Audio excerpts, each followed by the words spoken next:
Hello, everybody. Welcome. Hello. I'm here with Alexa. We're going to talk about House of Earth and Breath. Yeah. The Oh, first Earth and Crescent Blood. City You got it. House of Earth and Blood. Y'all, it has been a week. I'm sorry, I knew there were people here last night, and I'm so glad somebody in the Discord was like, "Is everything okay?" And I'm like, "What are you talking about?" I'm like, "Oh, good. I put this in my calendar for the 30th and was like, I have a whole day. What are you talking about?" So, Well, we're here now. we're here now. It was a long And weekend too. we're here with everyone else who is here to join us, which Yeah. is gonna be fun. It'll be good. Yeah. Oh, we're nearing the end, y'all. We only have 3 books left after this, which is wild. Can you believe we've made it all the way there? It's a lot. It's so many books. We were just talking about this, that it's like, did we know what we were getting into, or like how different life could be a year and a half after Iceland? I think that was the part we weren't really thinking about, probably. No. Like how different everything could be a year. Yes. I mean, like so many things have happened Yeah. for both of us, and like also outside of us. Yeah. Like so much has been going on, and I feel It's like we true. did not see any of it coming. No. But I think it's been a cool project. Hello. Hi. Hi. Yes. Oh, yes. Books. We were just talking about that too. I know, because we've got some real long, the last 3 are all very long. I was going to say, there's some of the longest books. Like, Yeah. at least in the past, we had like the 300, 400, 500 range. Yeah. Now we're like consistently going to be past that. But we're almost there. We're almost there. Yeah, we're doing great. Okay, so House of Earth and Blood. This is the first Crescent City series book. And it was really different for Sarah. I feel like this is very different from, in some ways similar, but in other ways like very different from her other books. I agree with you. I think part of that has to do obviously with the setting, I would say, because that's one of the few times where, like, even though she's already had sort of similar things where it's like there are cities and there are societal structures and all of that, this is the one where she actually made it very modern and also combined lots of different paranormal creatures. And I think if you had been reading her stuff for a while and then you read this book, it was a little bit of a departure from her usual. And I think it threw a lot of us longtime fans off, even not just people who were new to her stuff. I feel like, if you're not expecting it from her, you're kind of like, whoa, what is this? Which is not to say it's an unwelcome change. It was just new. And I think her way of doing it is it's interesting to me because it's such a combination of, like, you can tell she's sort of drawing inspiration from people she was inspired by, but also it's still very her. Yeah. Like the way she likes to unveil her descriptions and like reveal her little details is still very much in the vein of how she does it in all the other books. Yes. But she also has some of the sensibilities that I think other like paranormal romance, urban fantasy books have. Mm-hmm. And I think that's partially just because of the setting and the modernity and all of those little details. Like, I don't think you can help sort of having those things. I will say hers is quite long. Most of, like, I don't know about you, Bethany, but like most of the urban fantasy I've read that is something sort of like it is so much shorter. And I was like, whoa, yeah. This is why I said it was so also in her style. Yeah. Because I do think that is part of how she is as a storyteller. She really does like to build on things and take her time. Yeah. The big cast of characters. No, I agree. And I think the other thing that's really different about this book is that the plot engine is a murder mystery, which I also, when I first read it, I was not expecting. I don't think anyone was. And I know this is my 3rd time reading the book. And it's the only one of hers I had reread before starting this project. Look at you now. Yeah. But I know the first time I picked it up, because I wasn't expecting that, I felt like the beginning was really slow, but I think on a reread it worked better because I was like, okay, I see what it's doing because it's a different kind of book. Hello, hey Priscilla. Hello. Love this book so much. Talk about that. And I like her relationship with Hunt. It's also a mystery, which you like. Yeah, for sure, one of your favorite books. Okay. Oh, I actually haven't thought about that in like the entirety of her work. But you know what? I also like that it was a murder mystery, even though like obviously I wasn't expecting it. I like it because the scope it takes it back to being so much smaller. Mhm. And like there's so much about the world itself that is really rich and detailed already. Like there's so much you need to know about like all these different factions and they all live together and what's their history. So having the central plot be as simple as there's a murder mystery Mhm. and they just have to catch who did it because clearly they didn't. Yeah. I think that helped a little bit in making the plot much easier for most people, because I know some people whose entry into Sarah's stuff was Crescent City, and Interesting. for them, like they actually quite enjoyed it because it was such a rich world, but the plot was straightforward enough, like it was easy enough to follow, and you could sort of see where it would branch out into something much bigger, which it does eventually. It does. But like I like that this Arguably, first book is like, so it is contained. much harder to follow later in the series. Nope, I agree with you. Oh, I agree with you. But I like that this one, in the first one, it's pretty straightforward. It Like is, you yeah. really are just trying to figure out what is going on with this mystery. And sure, something gets uncovered that involves more than just the basic facts towards the Mhm. end. I don't Yeah. like I don't know if we're going to spoilers right away or if we're going to avoid it for now, but like, you know, I like it because it's actually one of the simpler plots she's had in a while. Like I think at that point we've all been used to like you know, the endings of all her series where everything was so big and so many plot threads and everything was coming together. And she is good at that, but it was a welcome, I think it was like a welcome change from that into something a little more simple, especially since she was going into a different subgenre. I think I agree. It worked a little better. If I'm wrong, I think this was her first. Was this came before Silver Flames? Yes, I believe so. So it's also her first official adult book. Yeah. Right? So that's also interesting, right? Because originally the ACOTAR series was sold as YA, which even though she wanted it to be adult, but her publishers were like, no, your readership is YA, we're going to make it YA. But you know, there are definitely some differences where you can tell she's sort of like, yeah, okay, now we're going to like, we've got more like cursing. We have like a little bit, it's like not a lot. Like, I think that's the other thing is when I picked this, I don't know. When I first read this, because everyone was like, oh, it's her first adult book. So I was like, okay, so what is it going to be, like a lot of sex? It's really not.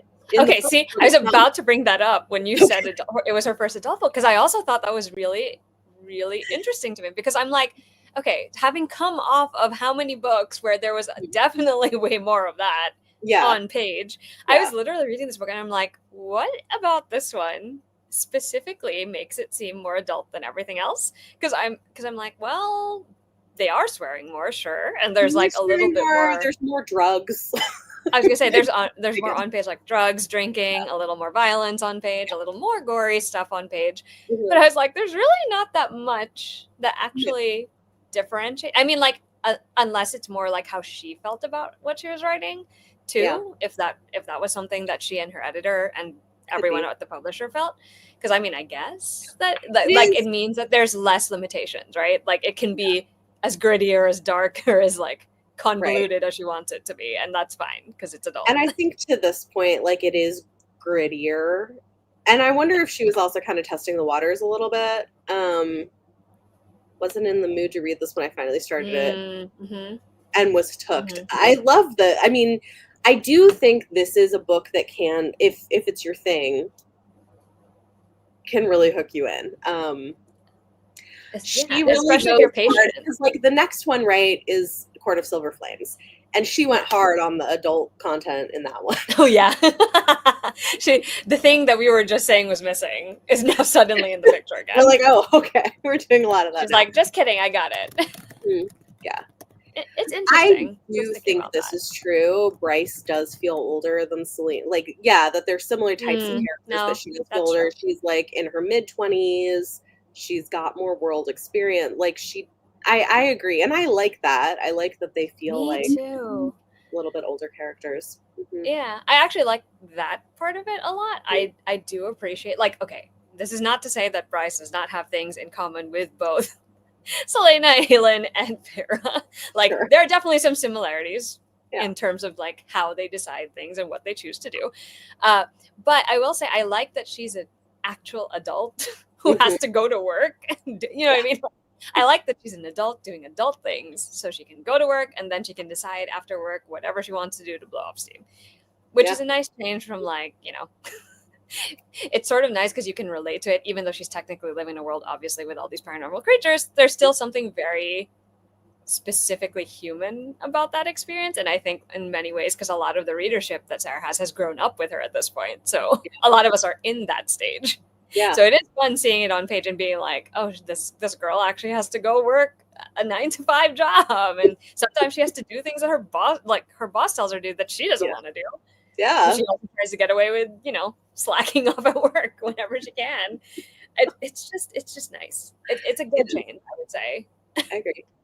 I agree. I think one thing too I've always really liked about Bryce is I like that she's this complicated character that everybody thinks is this party girl, and she has a lot more going on beneath the surface, and she kind of feeds into the assumptions that people make about her, right?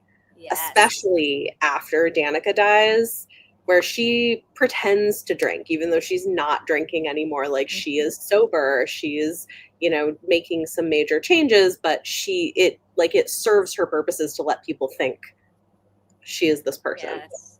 No, I really like that.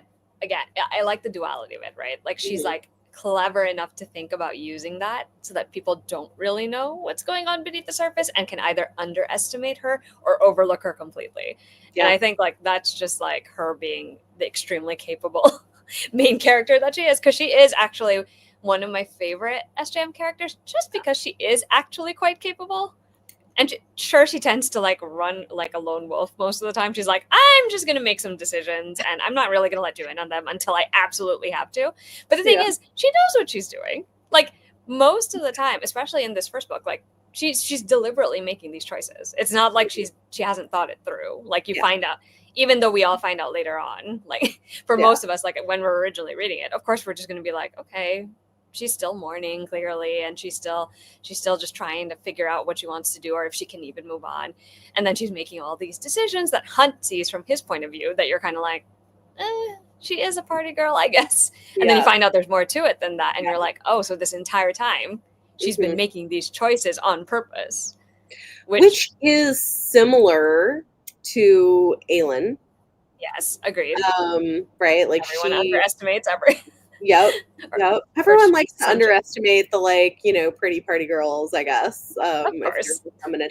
But I think so. I like that as a thing that she does with her characters. I know it's not everyone's cup of tea, but I enjoy it because I do think it's like it feels real. Because it can be true. Yeah. It can be very true. Absolutely. Right. It can be true. Yeah. Like maybe it's a very pronounced version of it, or a very exaggerated version of that. But like I'm pretty sure most of us also do something similar to some extent. There's always like you present a certain way or you make certain choices, and that's what other people see, but they don't know the full extent of why you did something or said something or what's really important to you. Meanwhile, her stepdad is this legendary sharpshooter. I love that so how to use a gun. I mean, like, she's got layers. It's great. It's actually really cool, and I like that. Even in the first book, you already uncover quite a bit of that. You do. And that just keeps, like, spoiler slightly for the rest of the series, but you kind of keep uncovering that as we go on. Like, there's just continues to be more to her, which is funny because I feel the complete opposite about Hunt. Like, I like Hunt. Okay, I do. I like Hunt. And we do get, like, I do love the fact that we do get a look at his history and what he has to work through, and he has his own baggage that he's carrying into this. But at the same time, I'm like, compared to what Bryce reveals, you kind of really just get Hunt already from the get-go. He is what he is. Like, it's a very straightforward, like, he's also capable in his right, you know what I mean? Yeah. But like, there's really nothing much more to him than that for me. Like wear sunball hats. Yeah, and watch sunball matches. And like, he is a perfectly good person. Like, he's fine. Like, he's a good foil for Bryce because Bryce is a little bit more, what's a nice way of putting this? Emotionally driven. Very smart, but like, she can be driven by her feelings sometimes. Yeah. And I like, which is not to say Hunt doesn't have feelings, nor does he react to things. He does. It's just, he's very much like, he comes across very much like a jock. Yeah. A jock who's a good guy who wants to do the right thing, who's trying to fix what mistakes he made. Oh my god, this is funny. that is a funny comment, and honestly, right? This is inaccurate. No, it's great. I love it, and I think this is a good point though, that like similarly to Aelin, right? Like you find them satisfying because they genuinely feel clever rather than just being told that the character is smart. Like you actually I see agree. that demonstrated, which I agree. Yeah, it's the machinations, I think, that Sarah's pretty good at letting her characters do, like without us really know. Like, of course, when you reread, you'll know, but like when you read it the first time, you have most of the time you cannot guess where it's going to go until it's already going there, and then you're like, oh. But then when you reread it, you see all of the clues. She's really good at that, at like going back and like seeding stuff. And she's been consistently good at it too, I would say. Over the series, over different too. characters. Like, that's not an easy thing to do. No, I agree. Like that is actually a very clever thing to do. And the fact that it's always slightly different, like it skews slightly different for every character's arc, also a very difficult thing to do, I would say. Because you could fall into the trap of just, similar things happening to your characters all the time. Yep. I agree. This is funny. Oh, alpha hole. Well, I think it's funny because people would use this about her characters, right? Like, and so then it was kind of this like funny tongue-in-cheek thing when she used it in her book. I know. When I read in the book, I was like, she did not actually do this. So it's funny because people would use that as a term to talk about like, Reese and her other guys, and like it's a lot of the guys. Yeah. So I thought that was hilarious that she did. I did too. Very meta. It felt very meta. Very meta. Yeah. So Bryce and Hunt, obviously we're gonna have to talk about their relationship. Yes. I will say, personally, my favorite part of their relationship is actually this book. Having read the whole trilogy, I think this is the book for me where I like their relationship the most. Yes. Because we actually get to see like that whole they sort of have this misunderstanding of each other, and then they have to kind of work through that, whether it's through outright communication or like things getting revealed in the course of their joint investigation. Yeah. And I like it because we get to see that development. It's nice to have them sort of go in a very realistic way. It's like, we're coworkers at this job now. And since we're spending so much time together, we get to learn more about each other. There's no choice at this point, because like you have to be together the whole time. And I like watching it grow. And I think, unpopular opinion, because a lot of people were like, well, they don't really have anything happen between them much in this book, right? I actually think it just made it better. Like it just, it just heightened the feelings, right? Slow burn, because when something did happen, it felt like there had been build up to it. Yes. I'm with you. This is also the book where I like their relationship the best of the trilogy, which to be fair, I do think it is difficult when you have a couple get together this early to sustain that and like not make the conflict feel repetitive or like silly, Yes. We will talk about that eventually, I'm sure, when we get to the other two books, because I do have something to say about that. But I will say I actually don't mind how she handled that in the going forward books. Slight spoiler also, but not specific. I don't mind how she handled it because it's not what I was expecting it to be, if that makes sense. Because like, how it could have gone. There are certain directions it could have gone that I probably would have been like, not this again. Yeah. But I don't think she did that with them. But it just also meant that compared to what they had in the first book, I feel like, because in my mind, like they were in a little bit more of a stable position. I say that, and it's very ironic considering what's going on. But I feel like compared to some other character relationships, all the kinds of character relationships, there was a bit more stability there compared to some of the other things. which That I will think is eventually what turn. I like, is we get these quieter moments between them. We get sort of mutual caretaking. We get Jelly Jubilee, which is like the best thing ever. That scene. I love it. That scene was so good when he shows up too, when he goes to her work and then he decides he's gonna hang out downstairs. Mhm. And Lahaba's just being like a slight fangirl over there. Yeah, I love it. So good. Oh Yeah, yes. I They like are them good together. too. Yeah, Oh. It's a this really is like one that I like a lot. It's not my favorite of hers, but it's definitely up there. Like it's in my top it would few. rank pretty high for me Yeah. for sure. Like if Mhm. we were gonna do like an official ranking. Yeah. Understand for that drama.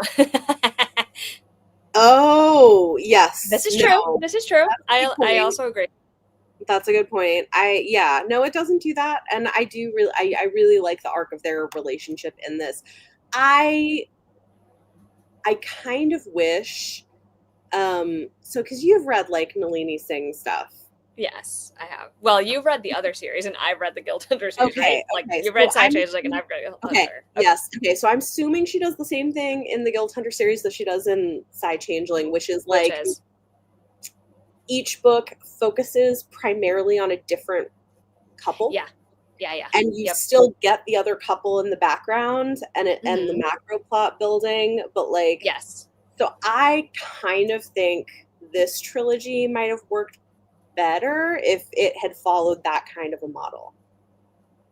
Oh, you know what? I might have to agree with you, especially having read 2 and 3. I'm like, ooh, I could agree with you for very specific reasons. Yeah. Which we'll eventually get to, I'm sure. Yeah. But you know what? I could see that because it is actually set up to work pretty well if she wanted to go that direction. I think it would have, and then I think what you would get is you would get like the building tension between a different couple, and you could just enjoy the other couples Yeah, like have them still be loving happy. each other, but it's like in the background. I kind of yeah. It's except that I think the difference is because the plot is really predicated on Bryce, unfortunately. So she's gonna have to be the main. That is focus. true, and that is where it gets if there's gonna be more books in this world, maybe. I could see there's actually quite a few people I could see it being about. There's a lot of people I would love to get more of. She's got side characters, like there's so many. Okay, so I looked at sorry, I did read that. I don't remember. Oh, I can't say it right now. We're not gonna get we can't get the spoilers from book 2. So that one I really cannot tell you right now. Yeah. But anyway, side characters, since you mentioned them, there are quite a few, right?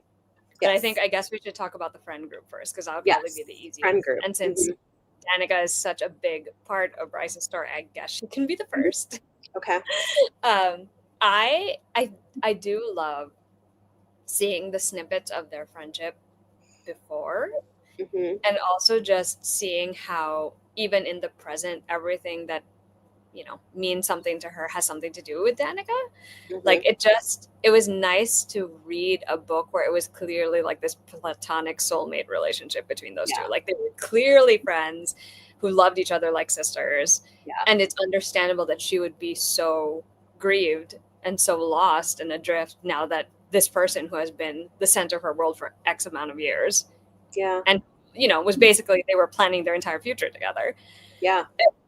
It like they would grow old together and do all the things together, and it's just the way she did it was so effective. I don't know about you. I agree. It felt like it was so real. No, I agree, and I think the first time I read it, I was so shocked when she died.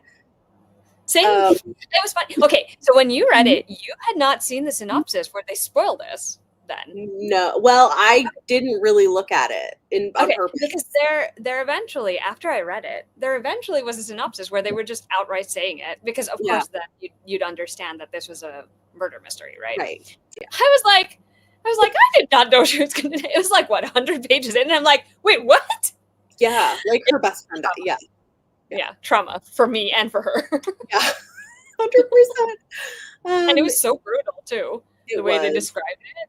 It was rough, but I do think she does a really good job, even though Danica is dead. She feels like a character in the story. She has such a presence even Yes. after her death, and I think that continues through the trilogy. But yeah, I think it's interesting. Danica I agree with is you shady to me. wholeheartedly. Yeah, I mean, yeah, and we learn more that she kept from Bryce. Like, listen, there was a There is lot. a lot. There was a lot. She did not And tell like, Bryce. like on the one hand, I kind of understand where she might have been coming from. On the other hand, I'm like, that's your best friend, though. Like, Yeah, don't you think she would have needed to know some of these things? yeah, Very important things. but then you also think about like who Bryce was before At that Danica, time. Yeah, that's true. right? And like I kind of get it, like why she maybe didn't tell her things. It's interesting. Yes, Yeah, agreed. I like that it was so central to this story, and it was such a big part of like Bryce's character journey, like her absolutely. still grieving and then not letting go, but like learning how to live with that grief and Yeah, what to do, like what she would want to do about it if she could really let go enough to keep going, like to keep moving forward, even though her friend could not. yeah, I think that's actually one of the things that made me cry a lot the first time I read the book. It was one of those times where I was like, wow, of all the things in this book that is making me sob, it's like it is a big plot point because obviously at the end it plays a role in some of the choices that Bryce makes and some of the things she's able to do. But like yeah, just knowing how much that informed who she was and seeing how that all comes to a head at the very end, like it was a lot. It was great. yeah. I agree. This is Oh, interesting. I think this is a good point. I actually yeah. like we learned Danica wasn't some saint and Bryce was kind of blindly loyal to her because again, that's what you see in romantic or blood ties. I think that's true. Yeah. It Um felt really realistic in that sense. yeah. That she Yeah. definitely wasn't a saint. I No, mean, I don't think anyone in this world no one in is. this world is a saint. I'm trying Neither to think of like maybe June. June's probably the only one who comes close to being a saint. Like, sure, she has her vices, but I feel like she's probably the best of them. If we were gonna have to pick a best, it's either her or Bryce's mom yeah, I do love Bryce's mom. She's and great. her stepdad. They're great. so great. They're so great. And I kind of love that she has like these great parents that raised her while also And having are this. supportive of her, but also typical parents worried about her. Yes. You know. Yeah. Her poor mom not knowing anything that was going on. Oh, I was so stressed for her mom. I know. It's so true. It's so But funny. yes, her mom, her dad are great. June is great. I love that. I love that she has like these other two friends too. Like, okay, Fury, I love, but I'm also like she's barely in it. Like she's in it though. I'm like I want to see more of Fury, but I do. Yeah, I agree. I like her. Suspected Danica of shadiness since a passage where I think Hunter's doing research and says it looks like Bryce was a goody two shoes. The Danica corrupted rather than the other way. I don't think that was the case, though. I feel like they corrupted each other. Yeah, they were probably both bad influences. They were the kind of people who were like yes and to each other. You know what I mean? Like there was really never any objection. It was like there was like nobody asking, should we? Like, no, nobody ever. And then like Fury is the friend who would show up and be like, oh, I have to deal with your crap. Okay, fine. I'll do it. You know what I mean? Like their entire friend group, I'm like, I don't know, guys. You're enabling each other a little too much, just a little. Yeah. So many kids. Also, yes, I love Lahaba. Lahaba is so great. Best. I love her so much. I love her too. I know she's one of the characters who just brings such light and humor. Like in the middle of all of the sadness and like the hard stuff, you have Lahaba, big Lahaba, with her little fangirling over her TV show and then fangirling over Hunt, and technically still being the guardian. I loved her character so much, and I both love and hate that she got such an epic moment in this book. I love it for her because she deserves that kind of moment, but I hate it for the rest of us who now have to deal with the fact that she's no longer here. I know. It's the worst. I will say I'm very glad Syrinx lives. Yeah. This is very important to me that Syrinx survives this because it would have been very sad if also was gone. Somebody needed to. Yeah. Yes. Oh, agreed. Yes, 100%. Like those two and their shenanigans. We get brief introductions to people who are going to be important in later books. Wait, some of them way more important than I even expected them to be. Same, honestly, yeah. Right? Like, friends are with me, and the other face. Yeah. Yes. No. Her ending is really good. Nope. Every time. That's always the part that gets me every time. Okay, so other people we meet, obviously, Rune is a character that we meet. I love Rune. I love Rune. I have always loved Rune since the first time we meet him. Yeah. And like when it's very clear that he cares about Bryce, even when Bryce keeps trying to shove him off. And you know, you find out why that is, right? Yeah. But like you can tell like he's still like he cares about her well-being. Yeah. But the most important question is we all agree that there's got to be some sort of tie between Rune and the Night Court, right? Like Rune's bloodline and the Night Court bloodline. I'm just saying, and not just because he's Fae. I mean, I don't know that we know that in this book. No. Well, no, there's enough. There's enough hinted. Okay. There are certain descriptions. Hold on, I'm going to pull it up for you. Okay, please. Yeah, they often reference Starborn power, night, and shadows when it comes to Rune and his dad specifically. And then they also reference that Rune and them are related to other Fae who live elsewhere who are specifically more shadow. Have more shadow abilities. But it's only reference. I feel like even when I read this the first time, because of how he's described also, because he's described as having dark hair and blue eyes. And who else do we know that has dark hair and blue eyes? Good point. Good point. And also has the stars and the shadows. And I'm like, no, it's a good point. It's a good point. I did not block whether or not this gets proven, I guess we find out in book 2 or 3. But you know, and remember, we've been talking too about this is one of those times where I'm like, when I reread it, it was like we had just been talking about the ideas of like doors opening to other worlds, right? And, like connections between worlds with the other 2 series.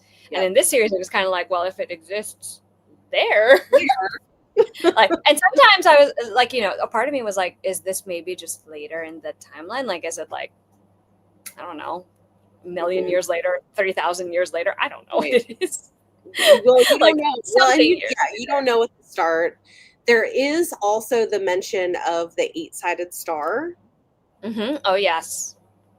Which I didn't realize we got that mentioned in this book already. So that was interesting. She's been just seeding things. It's been seeded from like early, y'all. There's so much.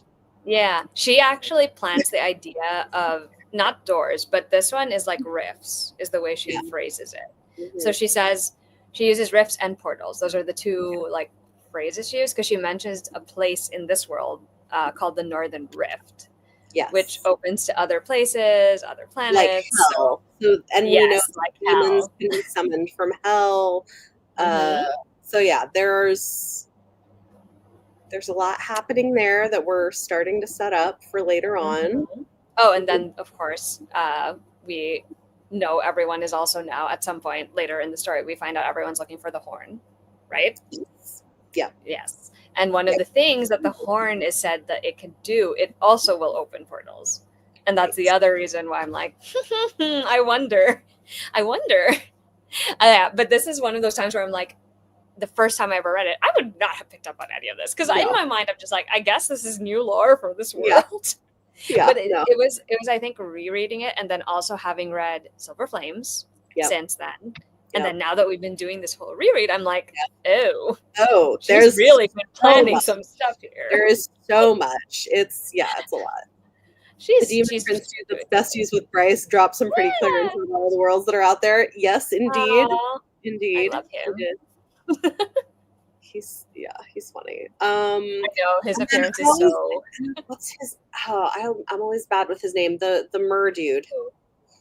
Tharian. Yes. It's either Tharian or Thalion. I think it's Tharian. Yeah. Right? So he ends up being far more important than I expected him to be. Oh God. Yeah, me too. I was like, oh, you're like a whole perspective character at some point. So. Yeah, right? Yeah. So he ends up being really important. Isaac too ends up being pretty important. I really like Isaac.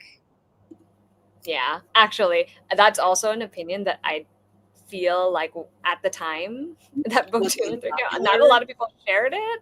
And I was like, but why? He's great. Like, he's going through it, but he's great. He's great. Like, I mean, I genuinely, he's also in a similar place to Bryce, actually, at the beginning. We just don't see it quite as, I guess, closely in this one. Because he's also grieving. He literally lost his family, is basically what happens to him. Yeah. And I'm like, he's sort of in the same place as Bryce, except that he's decided to just be mad. Yeah. He's just mad. Yeah. And unfortunately, Bryce ends up becoming the target for a lot of it. Maybe not on purpose, but like, it just is. But he does have an interesting part to play, also, much like Tharian, I would say. Like, we definitely not what I was expecting. You know who else? Wait, it's not Isaac, it's Ethan. I'm thinking of something else. What? Just kidding. Right? His name is Ethan, not Isaac. Oh no, Isaac isn't Isaac the Isaac the wolf, or is Ethan the wolf? I thought it was Ethan. Ethan is the wolf. Because there you go. Ethan's the wolf. When you said Isaac, I was like, I didn't want to stop you because you just said it. I was like, okay. No. Okay. I just remembered. It literally clicked in my head. I was like, wait, his name is Ethan. Ethan the wolf. Yes. Okay. You know who else randomly is also in it? I do like Isaac. Oh. Like, he's the angel. Yes, the friend, right? Friend. Yeah, he's Hunt's friend. So I actually really wanted more of him. Ethan? Yeah, Ethan. Yeah, yes. It's spelled with an I. Yeah. That's why I thought Isaac, I think, because I was just thinking I. But yes, I do actually like book, but yeah. Yeah, I do actually like him too. Yeah, I actually like the angels, the ones that are Hunt's friends. I do too. I think because I find them interesting. And they have so much history, and we get a peek in this book at some of the Asteri. Yeah. And yeah. I'm trying to remember who's in this book now, because I'm like, am I just skipping ahead in my brain? Maybe. Because there are certain because I know there are certain characters that I can't remember if they show up at the end of this one or at the beginning of the next one. So we meet, because like at the end of this book,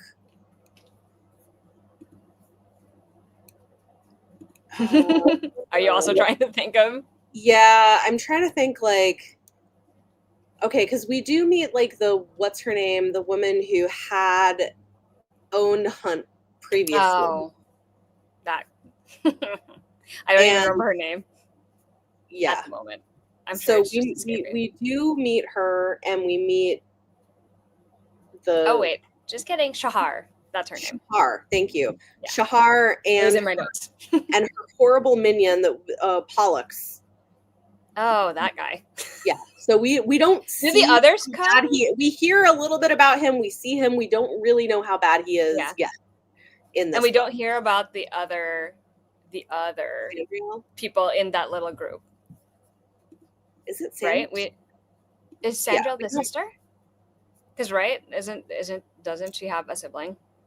Well, so the sibling was the woman that he was in love with, that he like fought for, that died. Mm-hmm. Okay, thank you. Shahar is the one he was in love with. Sandriel is the evil twin. Right. There you go. Thank you. Thank you, Priscilla. Appreciate you. The Wraith. It's about the Wraith, I'm assuming. Maybe. Does that happen in this book, or was it in the second book? Now I'm trying to. Oh no, that's right. Their other friend, their other ally, the other one who works with them. A little telling. There's so much that happens in these books. I'm like, yeah. And I'm trying this not one to. Is really focused on the murder mystery, though, which I feel like is like a lot of like the arc we're getting here, and the big reveal, right? That like Micah was the one behind everything. I do think it's interesting. It comes Speaking of Micah. What? Speaking of Micah. Yeah. Speaking of Micah, it's interesting that it kind of comes full circle, that at the beginning of the book, Bryce saves his life. Mm-hmm. Mm-hmm. Which he And must then not how have it anticipated that he might have died from his own plotting. That's interesting. So she I know. saves his life and then kills him. I mean, that's a full circle moment right It's there. a full circle moment, indeed. I mean, he Honestly, deserved it. yeah. At that point, 100% deserved it for what he was about to do. Oh yeah, so the Wraith is Victoria. She's one of the only reason I remember now is because she's one of the people who ends up, that scene where they figure out that Hunt is going to get arrested because he was doing something wrong. Yeah. She's one of the people who was there, but then she was supposed to be allying with him, gets caught. Okay. It's a whole thing. Right. There's because remember they're like a trio also. Yeah. Okay, that's a funny comment. I remember. I just I made a have to agree. Yeah. Yeah. Love No, I agree with this comment so much. Playing detective. Yeah. I don't know that Selena is a very good detective. She's a much better strategist than detective, I would say. Yeah. Like, when she has to pull it together, Mm-hmm. Whereas I feel it like goes all Bryce right. actually does a better job of figuring stuff out or trying to a certain Agreed. extent. Because I also feel like she's the only, she's the character of the three mains who doesn't get led to answers, if that makes sense. Because I feel like what happens often with Selena, Aelin, and Farah is like they're often given some sort of hint by someone. Yeah. Sometimes intentional, sometimes not. But like sometimes they will get a clue, and that's how they figure out what is going to happen next. And like that's great. Don't get me wrong. That's also something I enjoy sometimes in fantasy books. But it is nice when the character is figuring things out for themselves. Yeah, and I mean to be fair, like sometimes what it is Bryce is figuring something out that's going to be sort of a red herring, but at least and I like that she's like, oh, I'm like, you think I'm just getting my nails done, but like also that nail artist works for all these other important people and I was getting information. So I think I appreciate that too, that she's like, expand using her resources. who might know things from what you expect. I mean, otherwise, how would they have solved this case? Yeah, we see a tiny bit of the Viper Queen in this. I love the Viper Queen.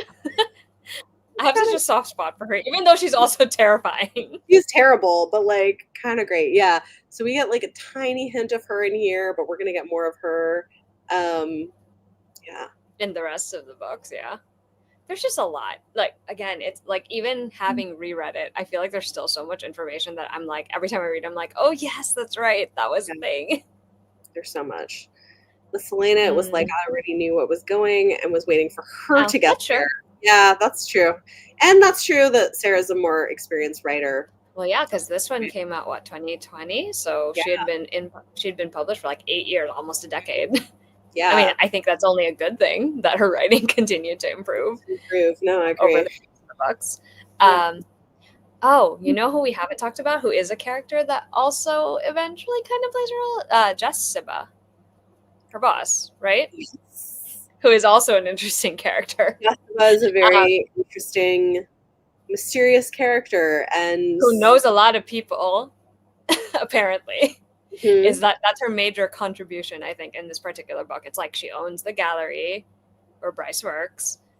She knows she's always sending Bryce things. The library where there's information, and also she is the one who gave Bryce that amulet that protects her for a lot of the book. She's got a lot of strings to be pulled. is what really comes across. Yeah. Oh, and I agree with this. Bryce's story really is the central point of this book, and I think that's again, it's probably why this is the book in the series that worked the best for me, just because there really was something central to it with all of this going on around it. Yeah, but Bryce's story was the central part. I agree.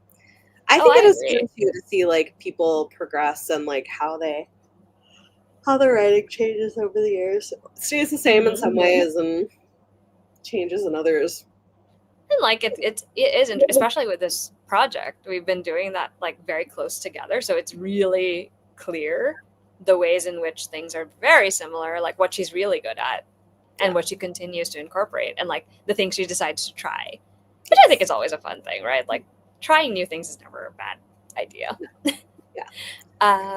We have, we've got some, well, we have at least a couple of queer characters in this book.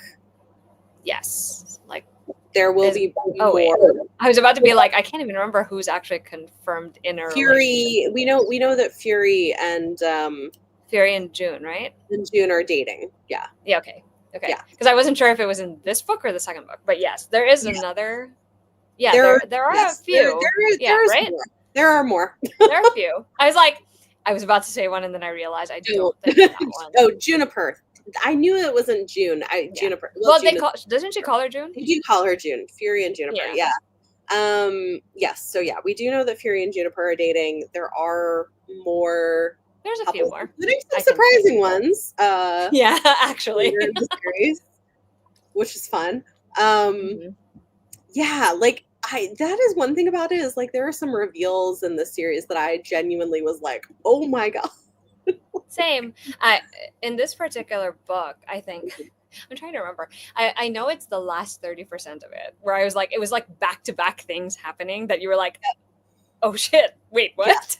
Yeah. We're getting all the well, because Micah does like a villain monologue that explains a bunch of stuff before he dies.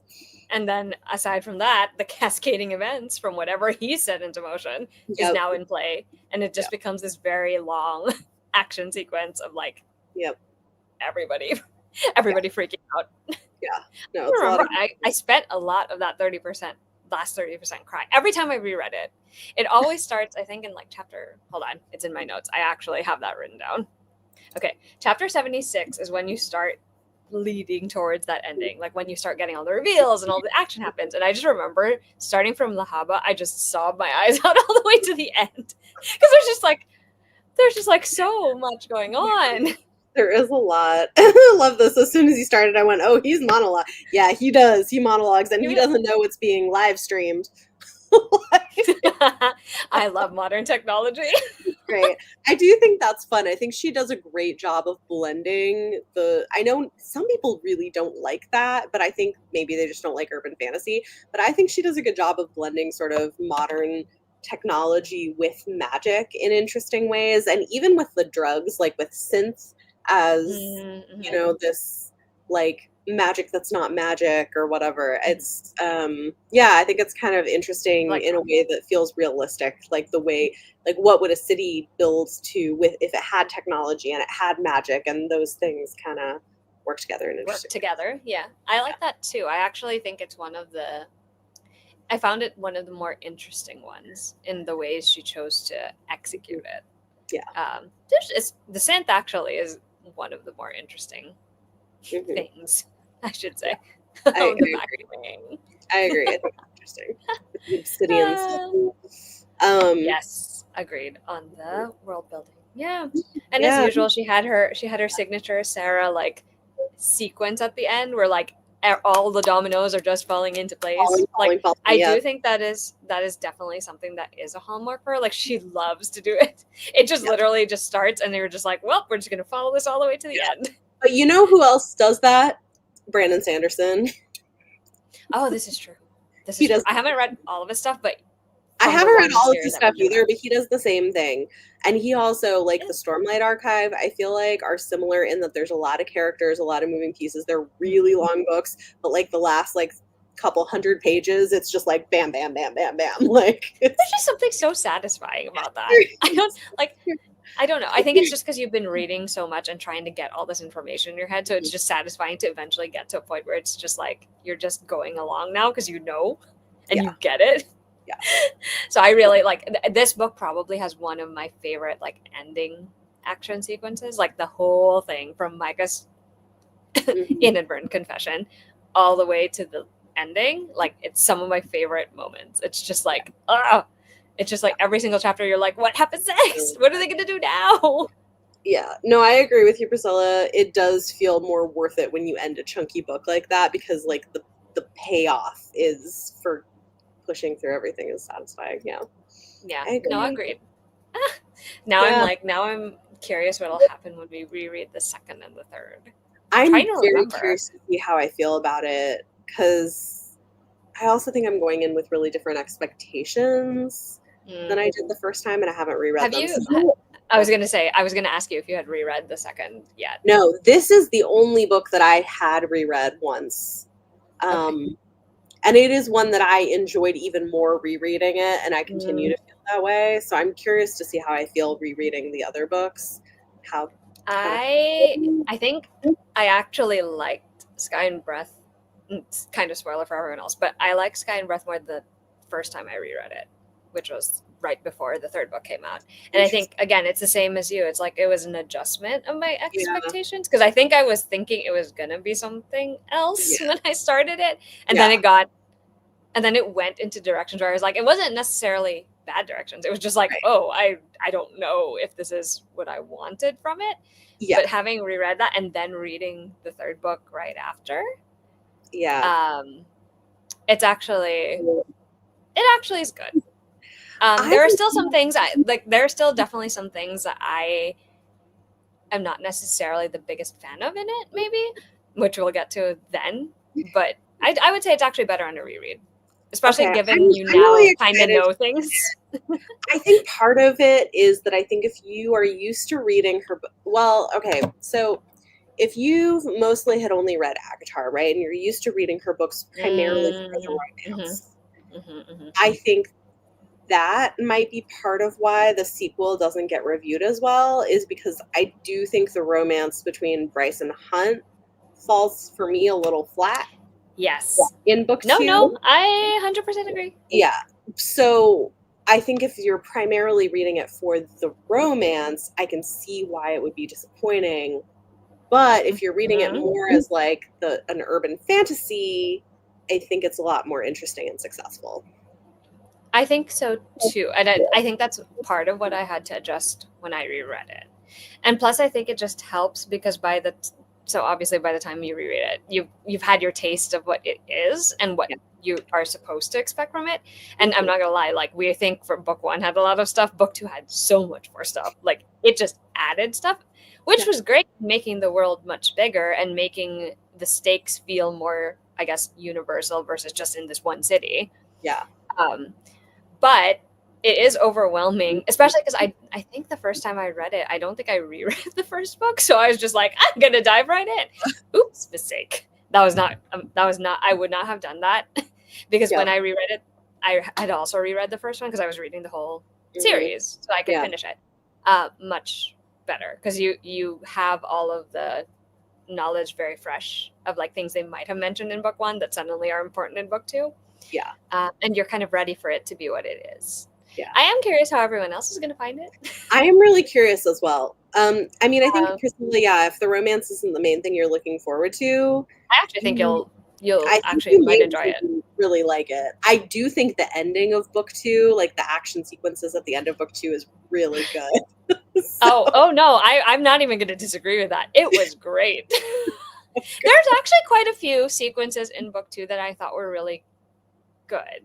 They get interspersed here and there, but like the one at the end in particular it's something. A lot. It's really good. Don't also expect that there's no romance though, because there's still romance in there is romance. It's just not not what you might expect if you read Akatar or Throne of Glass. Yeah, it's not Akatar. It's yes. Yes. Now, A Court of Silver Flames is a romance. I was about to be like, that one you should expect all romance. Well, okay, to be fair, it is Silver Flames. It is a romance. It is a romance, and the romance is very important. But I will say, it's not just a romance. No, too. No, there's which more is what I loved about it. Yeah, I agree. Because it is a very important. It is much more heavily a romance, and 100%. Spicier. That is the one thing we can definitely agree. Is it? Would you say it's this spicy? I'm trying to think. I would say it's probably maybe. Yeah. Right? Of all of them, I think so far anyway. So far of all her books, I also think though, because like this is the thing about it though, is like it's also a very long book, and so if you read a lot of adult romance already, it's like okay, like it's not that much. But if you don't read a lot of adult romance and you've only read like her other stuff, then it is like, oh, this is a lot. Yeah. Agreed. Really, it's like, if it's like 800 pages and you have like a handful of scenes, it's like you know, it's not that. It's good though. I love Silver It is good. Plains. I love it. Yeah, it's good. I'm excited to talk about Yeah, that book I'm too. excited to reread it. Actually, weirdly, now I'm looking forward to reading 2 and 3 in Crescent City again, just I am to see how I too. feel this time. No, same. Same. I like this. Okay, don't mind the romance. It just isn't my enjoy other Fair. parts, characters and found family, and the romance is part of that. I agree with I'm this. glad to the other parts, not just Yeah. the romance. Because I also don't like I enjoy her romance, but I actually don't read her for the romance, to be honest. No, same.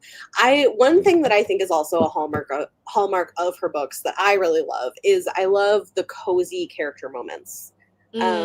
Oh yeah, you've said this before.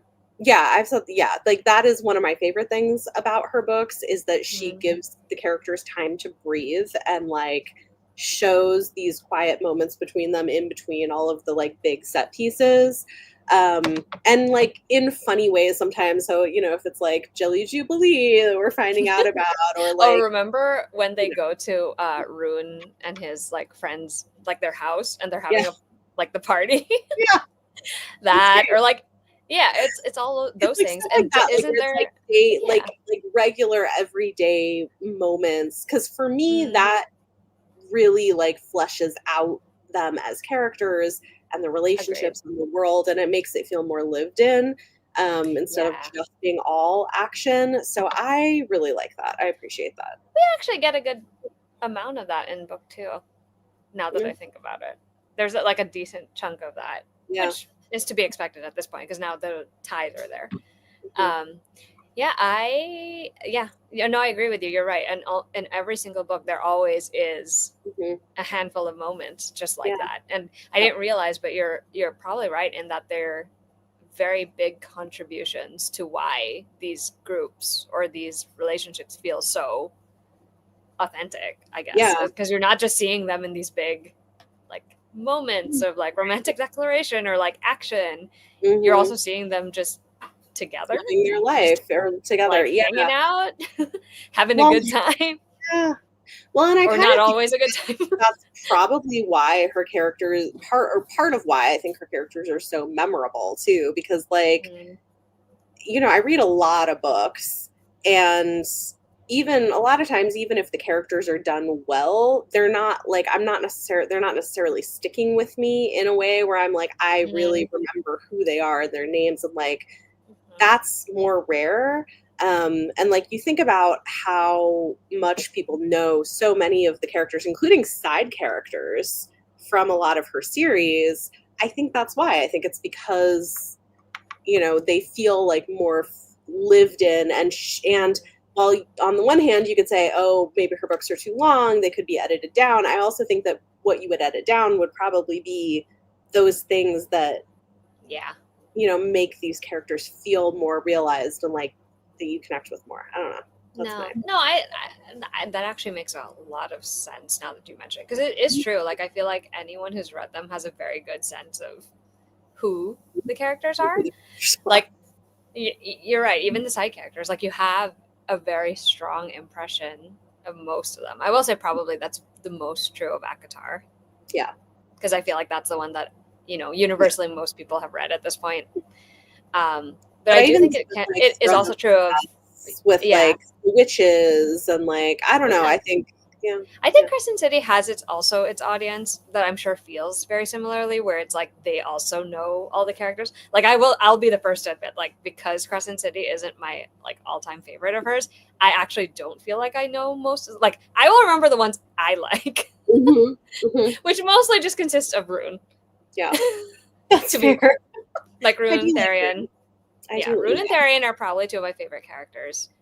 Yeah, I I do was appreciate. actually. I'm curious to see how I feel this time because I was initially really annoyed when Me Therian too. got a perspective. Understandable. I was like, what? I think actually because I was really hoping for more of Isaac, and we don't That makes get sense. No, like we don't get I him as much no, we in don't. book But 2. I was like, I was really like rooting for getting him, and we got. I was like, We just what don't. is this? He But gave now you that something I'm else. expecting it, I may enjoy it more. So Yeah, can't wait to um, talk about that. Oh, yeah, and yes, I agree with Priscilla on this. It's really her character work, and then I also do enjoy her plotting. Because I do I think she do does a too. pretty good job I with think it. she does. And I love a big payoff. I love the Same. seeding Easter eggs and like clues. And not everybody is into that, but I love it. And it's also why I enjoy a multiverse situation when there's clues that you can pick. Already seated in. Yeah. No, I agree with you. I really love seeing all of that come together because it's just so satisfying, right? Like, yeah, sure, like it's been done before, but it is just so fun when an Mhm. author is capable of doing it. And I like the way that it makes things rereadable. Yeah. Because I'm not like, I do like rereading, but I love it when I reread something and I can take something else away from it. Yes. Like this Same. whole time we've been rereading, now I'm like, oh, I can see connections between all of these different things, and I Yeah. didn't see them there before. And whether or not they were intentional, because I don't Mhm. know, maybe some of them were just, it just so happened that she went back inside and could write it into the new I mean, one, yeah, maybe. or some But maybe she forgot that it was even no, there and it was it's just very in some notes. satisfying. And there aren't that many Right. authors that I feel like do that well where you can do that. And so I love the ones that do. So I think like other than Sarah, like I know Sanderson does a lot of this. He has so many books though I have not had the time to Same. I read. cannot tell you So I whether or cannot, not that's true. like I'm pretty sure he does, but like there's so many, it's a lot. But like but things like Joe Abercrombie does this. His stuff is really rereadable and you do pick things up if you reread. Susan See, that's always Dennard's fun. Truth Witch Yeah. series, Oof, I or still the need to catch up. Witchland series. Yeah, those are, the final book is coming out this fall. I know, that's why. Yeah.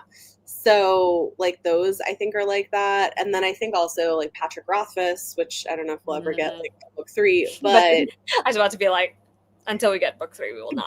but you know, like they are where there is more that you pick up when you reread. So I think it's Yeah, interesting. I love that experience. It makes it feel so much meatier. Yeah, You know? it's fine. Like I like rereading a book for entertainment too, don't get me wrong. Like I could reread other things where I'm like, oh, this is fun, but I'll remember pretty much everything and it doesn't really give me anything. Oh, But the Broken Earth trilogy by N.K. Jemisin is also like this. I haven't finished it. I've only read the first one. Okay. Well, it is all, I've read the whole series twice and it is rereadable and like similarly. I love a rereadable series. Yeah. Okay, guys, that's the vibe. We're going for a rereadable series. I kind of hated Therion's perspective. Fair. I mean, Bethany felt the same way. I mean, I didn't like it that much either, but also again, I think it's because I wanted something different. So and I remember I liked him better in book 3. So I'm curious how I feel this time. Yeah, I'll be curious. Oh, don't worry. I like Therion too, so I didn't actually have a problem with him in book 2. Oh yeah, that's fine. Just for perspective, I liked him in book 2. I didn't mind getting him as a character. The thing was, I wasn't expecting him either, but he wasn't for me. He wasn't an unwelcome addition, and I think it's because I didn't have the same expectations or hopes that Bethany had. Yeah, I think it's partly that. I also think, what can I say about this? I also think his perspective, I was like, why does this matter? Like, why are we spending so much time doing this when I want to be in other places? Understandable. But it does matter. And like, I will say the thing about Therion too is I don't think I was expecting for him to get as much of a backstory as he did. Yeah. And I know that sounds really weird to say, but like when you meet him in the first book, you have this very distinct impression of who he is, right? And then you meet him again in the second book and you learn a little bit more about him. But I honestly, and I think Priscilla, if you enjoyed him, you might enjoy this part too. You actually learn quite a fair bit about things in his past. And I was like, was not expecting this, but I'm also not mad about it. Yeah. It'll be a fun time. Yeah, I'm very curious now, Bethany, how you're going to feel about book 2 now that you kind of know. Now that I know what to expect, I think I might like it better because I think there were a couple things that really annoyed me in my first read. Same. I'll be honest, me too. Like, again, it was one of those times where I'd read it and I was like, ooh, like I liked it, but not really. Like, I don't know how to explain. It was a weird experience for me because it was probably the first time I had read something by her, and I was like, I didn't. How do I feel about it? Yeah, like I didn't immediately love it because everything else up until then had been like almost immediate, like I love this, I love it, Yeah. I love it. And even if I could see like certain things that weren't Mhm. perfect, I was still like, I love it. This was the one time where I was like, I don't. I was like, I like it. Like, what are we doing? Yes, it'll be a very. But again, I really liked it much more in a reread. Okay. So Yeah, I'm there's excited. that. I'm excited to. Yeah, it's gonna be fun. Yes. I think it'll be fun to hear what everyone thinks too, because a lot of stuff goes down in book two. I know. And like hopefully we can get a few of us here for some of it. I think it's been so hard, like the further we've gotten in, everyone's been so busy and has had so many other Again, things life. going on. It's like getting timing right. Well, let's see if Silver Flames can be done first. Yeah. No. Yeah. Oh, that's a good way to approach it, to be honest. Mhm. I support That's this. You should go into it exactly like that. That's probably good. I think there was a lot of conversation before the book came out about like who the perspectives would be and like what it was, and so I think I had opinions because of that. So I mean, I ended up with opinions even without really thinking about any of that. So hopefully I get to reread. I do want to reread it one more time just to see if how it feels now, especially having read the third book. Yeah. It'll be interesting. I mean, I enjoyed rereading House of Earth and Blood again for a third time. Like it was fun. I liked it, and I noticed like more stuff. So yeah. This is fair. Honestly, this is the best place to be in sometimes, like to be in that part of the fandom, because it's all new. And honestly, sometimes I miss that feeling of when everything was so new. Mm-hmm. Like I didn't know too much about the books and or the fandom, which are two separate things. It definitely changes the experience once you connect with more people who love it or see more people talk about it. That's for sure. I do think we have, like you and I think like generally like her stuff and are probably more positive than some people are about this series. But I also think part of it is that a lot of people who picked it up don't read urban fantasy. I do think that could play a big part in how you feel about this series generally. Yeah. I feel like some people maybe eventually could, at least with the first book, they had the ability to kind of overlook that. But the further you get in the series, you actually realize it really is more like a very long version of an urban fantasy. Because like generally, like we talked about earlier, they tend to be a little bit shorter. Which so I think fair, like, some urban fantasy readers don't like it because it's so long. So. And like I get that. That's why it's kind of it's kind of like you have to mix, like right? You have to like both. You have to like urban fantasy and also like Sarah J Maas's style writing, right? Yeah, exactly. Because it's like it's like you have to, like it's the marriage of the two. Yeah. Mm-hmm. Yeah. So I feel like that's the perfect like mix for a person who wants to try. It's like anyone who starts with her. I usually don't recommend starting with Crescent City because it is unless I know they're an urban fantasy reader, which is rare. I'm like, this is not the gateway. Like I was like, this is not where you start.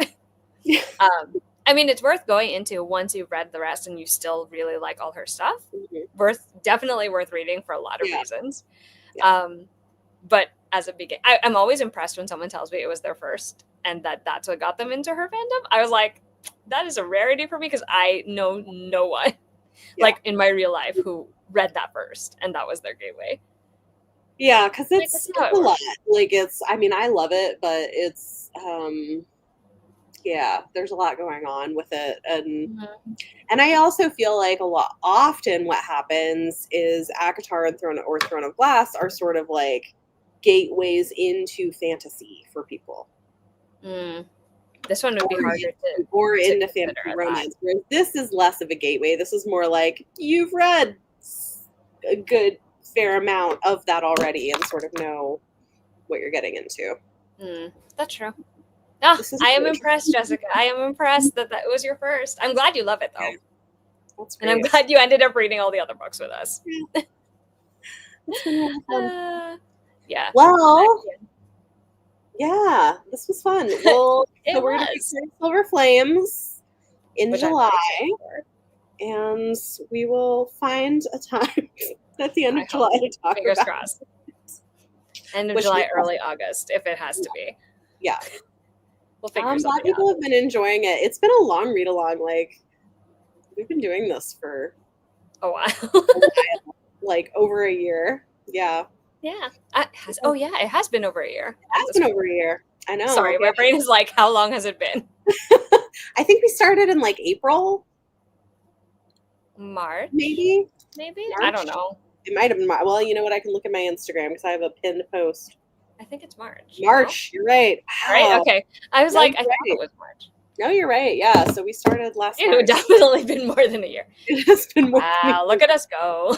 I know. It's all right. Yeah. And Yes, it's it was been good. You know what? I actually I wasn't sure how it was gonna go, but I feel like I'm coming out of this with more appreciation for her writing Same. than Like I I had was a going in. fan. I am a fan, and so Yeah. are you, I'm sure, Bethany. Yeah. But like, it's just been fun to sort of deep dive into it. I mean, I've always been of the opinion like, for things you love, it's always fun to be able to find the things you love about them. The things maybe like work for you in the past don't work as well now, but you know, you still have this nostalgic love, so of course it's there. Like the fact that there's so much still to talk about, and it's been years since we both started reading her books is kind of wild if you think about it. It is. No, yeah. And in a good way. I agree. I agree. Well, thanks everybody for joining us, and we will see you in about a month to talk about Court of Silver Flames. Have a great night and a good week. Good night. Bye.